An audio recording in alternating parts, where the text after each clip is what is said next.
Proudly brought to you by American Designs, where creativity meets community and country. At American Designs, we believe in the values that make this country great: hard work, creativity, and quality. They're your hometown partner for print-on-demand products that turn ideas into cozy custom apparel, thoughtful gifts, and so much more. Focus on building your dreams, all while staying rooted in American tradition. Check out American Designs of the Farmers Market podcast page or on Facebook for a direct link to their story.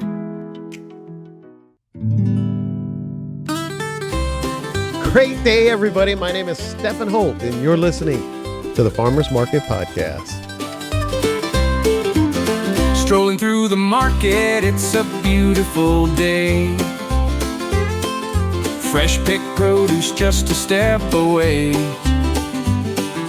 Meat and dairy from the farm to your plate.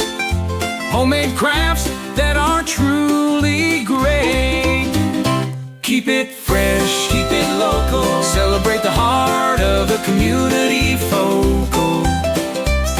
From veggies to honey, there's so much to see. The Farmers Market Podcast is the place to be.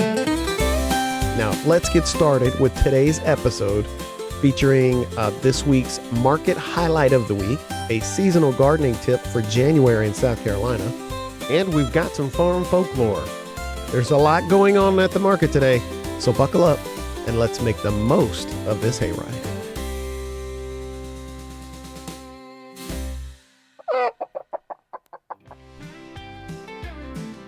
Hey there, welcome to the Farmers Market Podcast. It's time for my favorite segment, the Market Highlight of the Week. Now this week, I've got to tell you again about the Frosty Farmer Market, the Frosty Farmer Winter Market to be exact.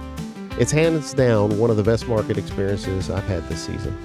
The moment I walked in, we went to the farmers market this past weekend, and the moment I walked in, the energy was amazing.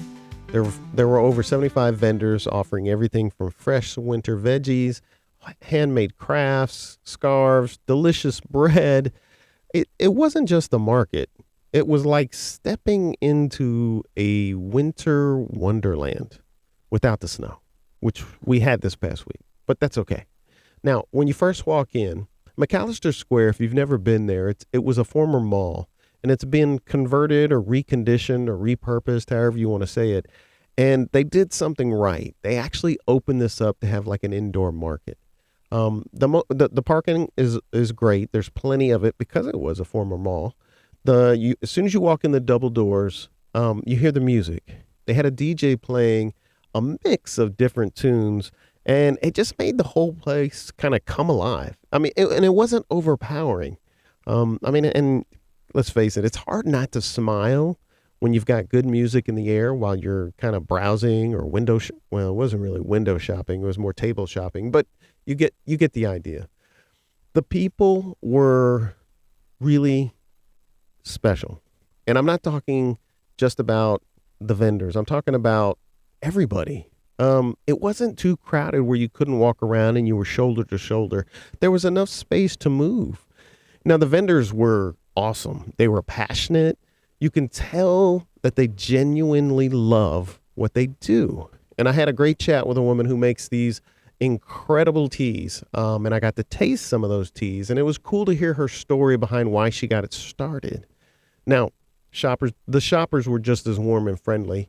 It just felt like the energy was all about a community coming together. And that's pretty cool. Of course, I can't skip the food. There was plenty of food. The smells alone were worth the trip.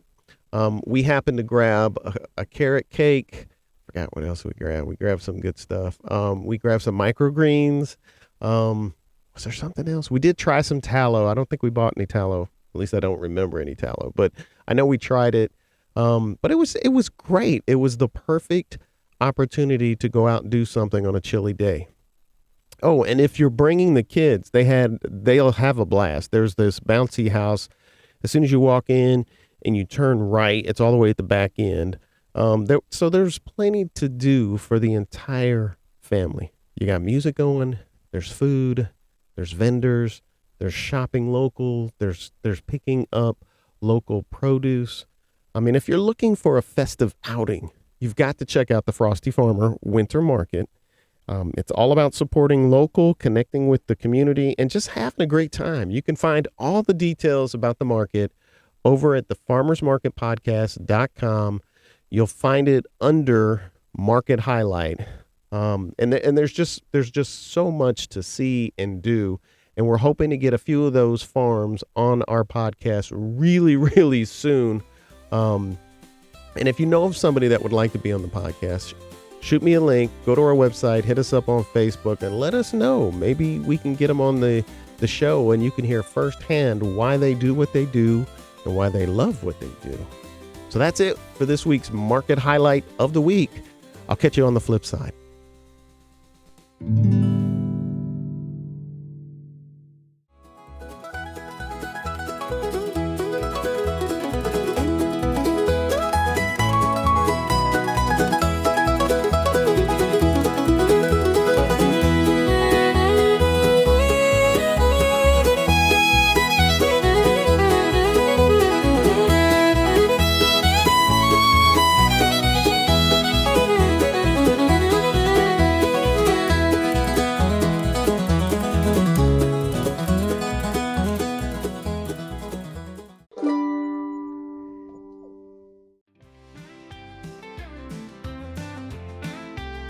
Hey there, green thumbs and maybe slightly frozen fingers. Welcome to this week's gardening tip. Okay, let's set the scene.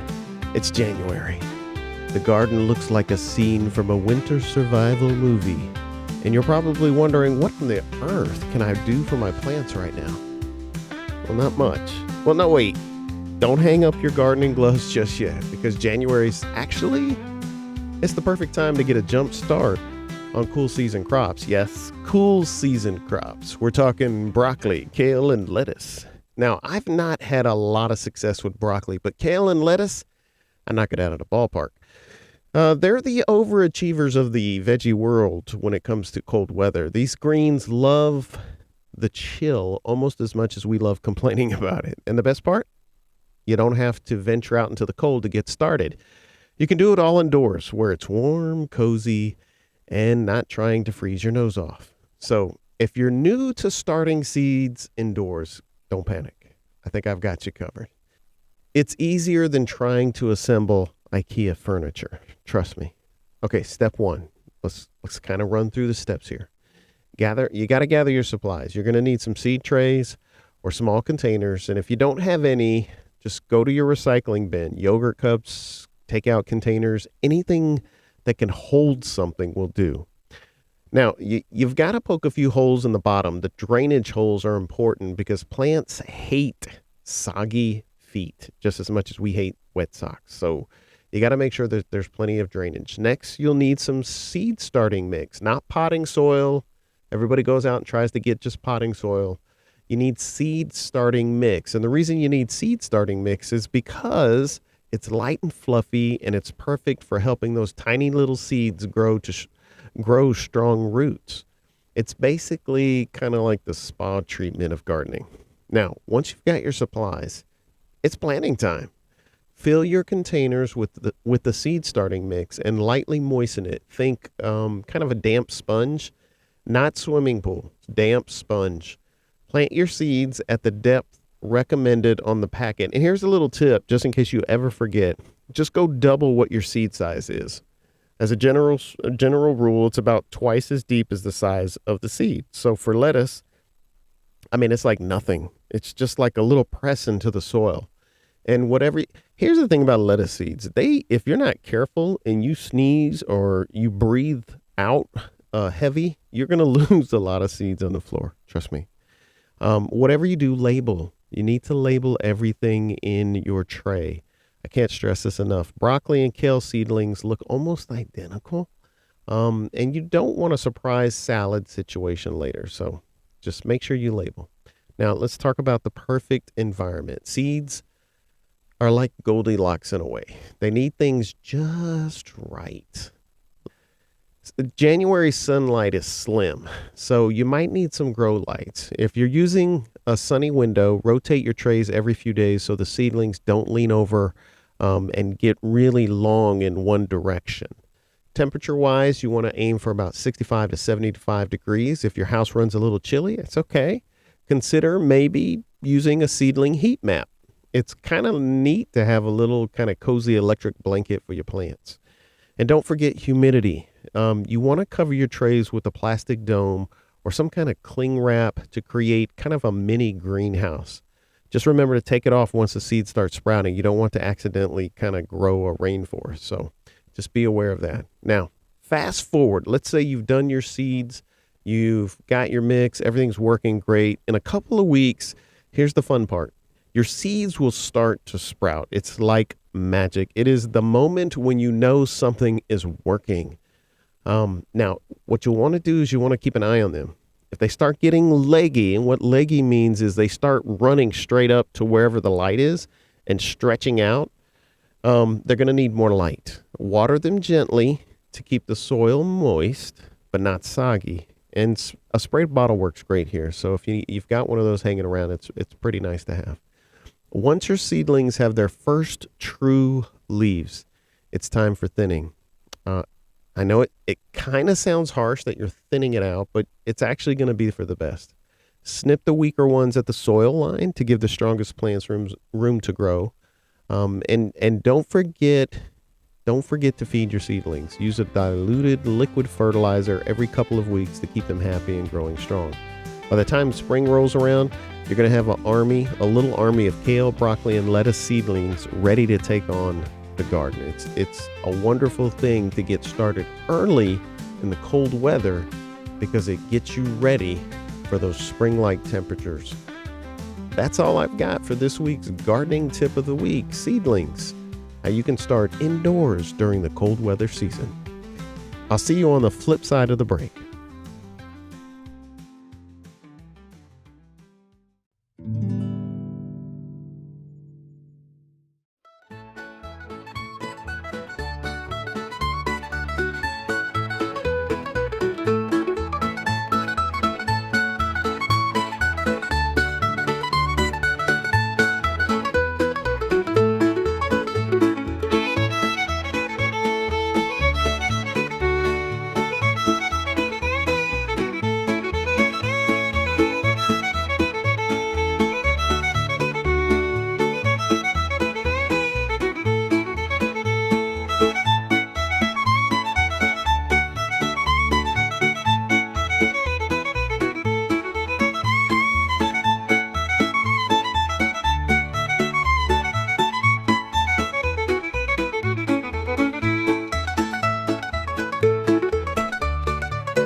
Hey, thanks for joining me after the break, and welcome to this segment we like to call Farm Folklore. I'm your host, Stephen Holt, and today we're diving into something that's kind of been a part of farm life for centuries. It's animal symbolism. You've probably heard some of those sayings, sly as a fox or strong as an ox. But have you ever thought about where those ideas come from? Spoiler alert, it's not just clever wordplay. These animals hold deep meanings in folklore and in farming, and their stories have shaped the way we view farm life and even ourselves. So let's unpack some of these animals and their symbolism throughout history. Let's start with the ox, the ultimate symbol of strength and perseverance. Now, these animals have been essential to farm life for thousands of years, plowing fields, pulling carts, and basically being the workhorse for everything. In Chinese mythology, the ox represents diligence and prosperity. It's a reminder that hard work and steady effort pay off, which, let's be honest, it's a lesson we all could use when tackling Monday morning.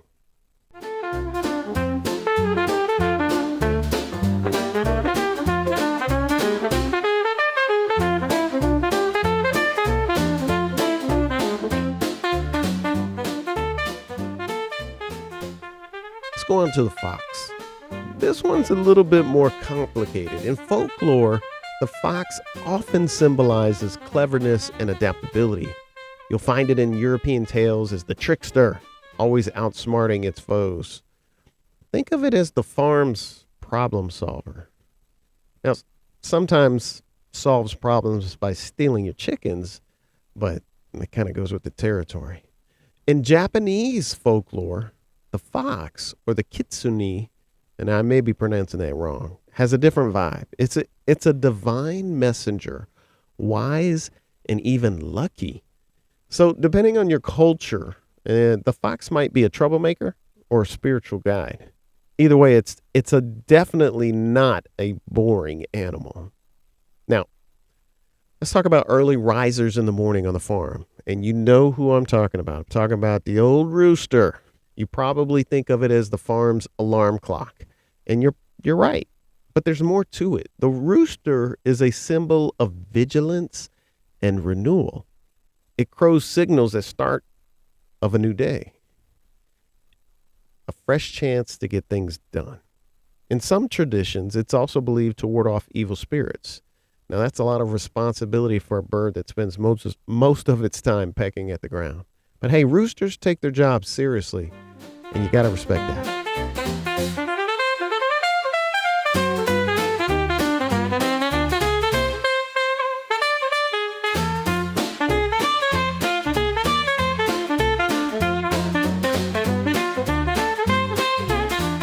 Now, there's also a neat little animal that we all see everywhere on farmland, and that's the cow. It's the universal symbol of abundance and nurturing. For farmers, cows have always been more than just livestock. They're lifelines, literally. They give milk, they work the land, and in some cultures, they're even sacred. In Hinduism, for instance, cows represent life and sustenance. In Celtic folklore, there are stories of magical cows that never run out of milk. Those tales show how deeply intertwined cows are with the idea of providing for the community. They're the ultimate symbol of care and connection. Now, what farm wouldn't be complete without a few horses? Let's talk about horses for a second. Before tractors took over, horses were the muscle behind farming. I mentioned the ox being kind of the power horse of the farm. Well, the horse, they're strong, they're fast, and let's be honest, they're majestic. In mythology, horses symbolize freedom and journeys. Take Sleipnir, I think I'm pronouncing that right. It's Odin's 8-legged horse from Norse mythology.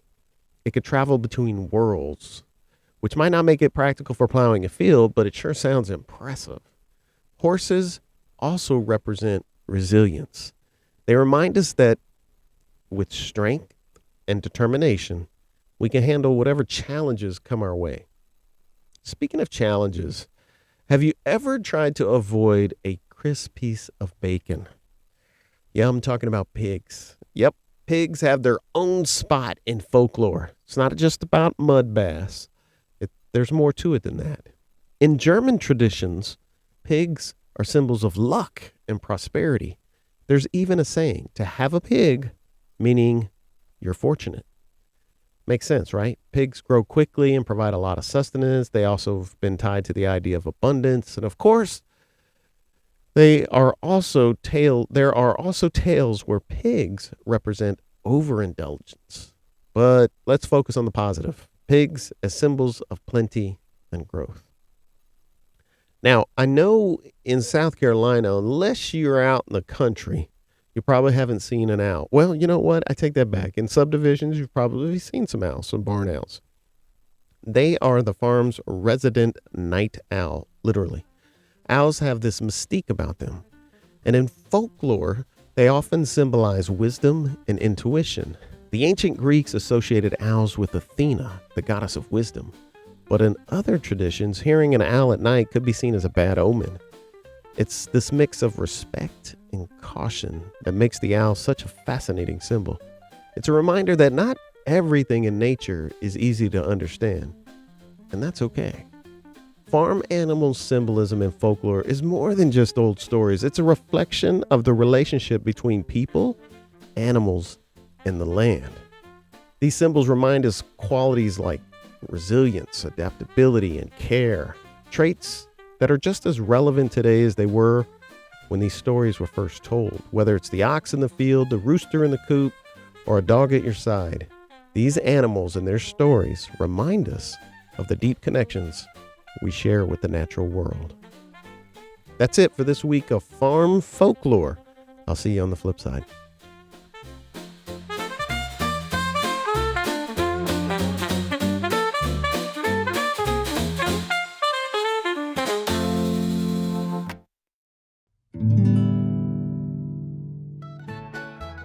And that's a wrap, folks. We made it together through this episode of the Farmers Market Podcast in good spirits, a little humor, and lots of information.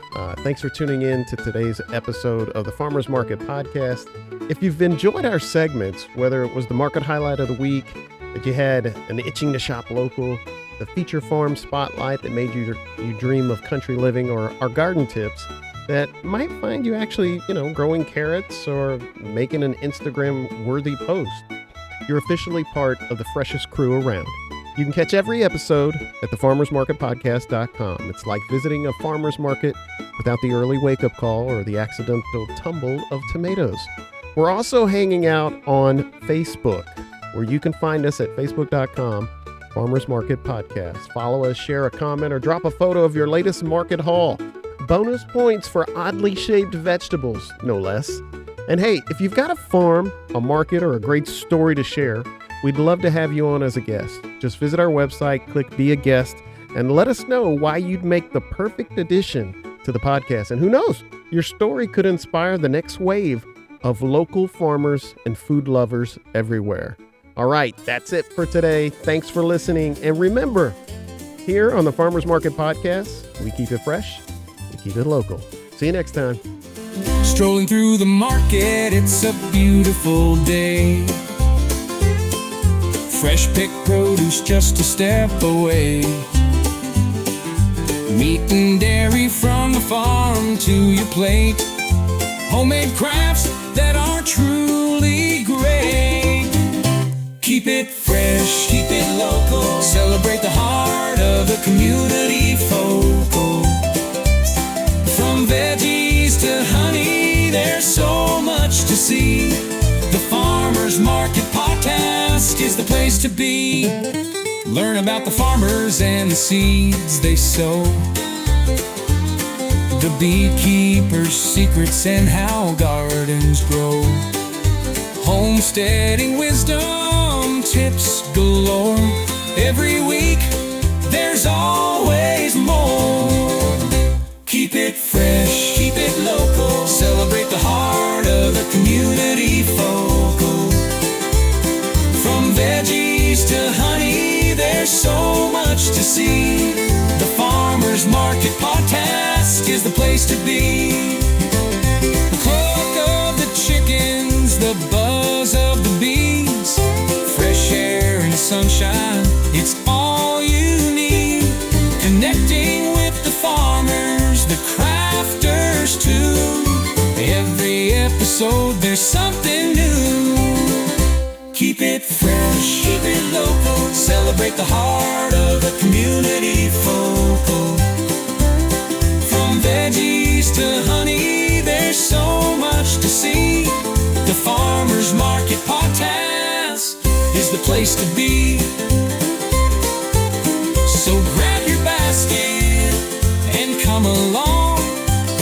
Tune in each week for the freshest song.